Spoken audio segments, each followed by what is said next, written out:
welcome back to the JK Show. I'm your host, Juhi Khushbu, and today we are heading straight to the most politically charged room in your house. No, not the drawing room, the kitchen. Yes, that magical space where patriarchy was slow cooked for centuries, served hot with a side of duty, and garnished with a pinch of guilt. Let's start with the 10 commandments of Indian kitchen, shall we? Thou shalt not question who eats first. The men do. Thou shalt not sit while cooking. Standing shows devotion. Thou shalt smile while sweating over stove, because good women cook with love. Thou shalt teach daughters to cook, because beta ससुराल में क्या करोगी Swiggy. Thou shalt not expect men to help. Their hands are allergic to washing dishes. Thou shalt feed everyone else first. Even the family dog gets a chapati before you do. Thou shalt not call it unpaid labor. It's seva. Thou shalt not use the word equal in the kitchen unless it's about salt proportions. Thou shalt make round rotis because patriarchy is allergic to odd shapes. And finally, thou shalt not dream of being master chef because that job is already taken by Sanjeev Kapoor.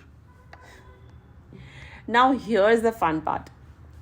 Cooking, one of the most basic survival skills, somehow got branded as women's work.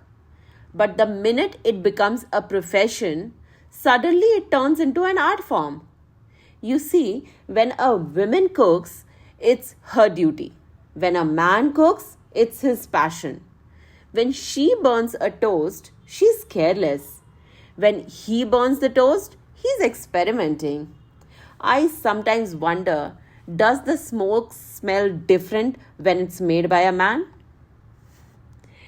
Growing up, my mother would often call me from another room, Beta, come learn to make rotis. You will need it after marriage. And my brother? He would be sitting with his feet up watching TV stress free. Once I asked my mother, Mama, why didn't my brother need to learn? And she said, smiling, because his wife will cook for him. I was 13 or 14 and I thought, wow, he's already hired an invisible chef and I am in unpaid training. Of course, Bollywood didn't help either. In movies, women cooked with perfectly ironed saris, no sweat, no stains, just smiles. They would serve food, wait for men to eat, and then magically vanish until dessert time. But the same movies would show a male chef, knife skills, attitude, jazz music, and close up shots like he is solving some world hunger problem with oregano. Apparently, patriarchy's logic is simple. If she is cooking at home, it's expected to do it. If he is cooking in a hotel, it's celebrated. Now let's fast forward it to 2025. Things are changing. There are couples cooking together. Men learning because they want to, not because they have to. And women finally saying, it's not my job, it's our kitchen.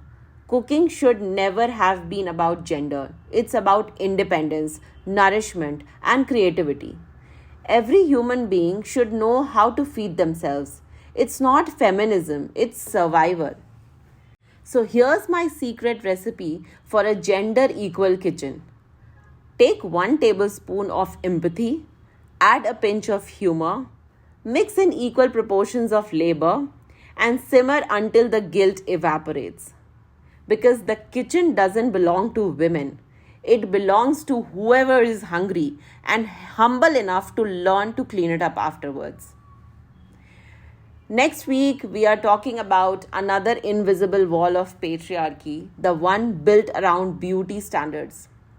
Why is a woman's worth still measured in waistline, skin tone, and hair texture? We'll stir that pot next.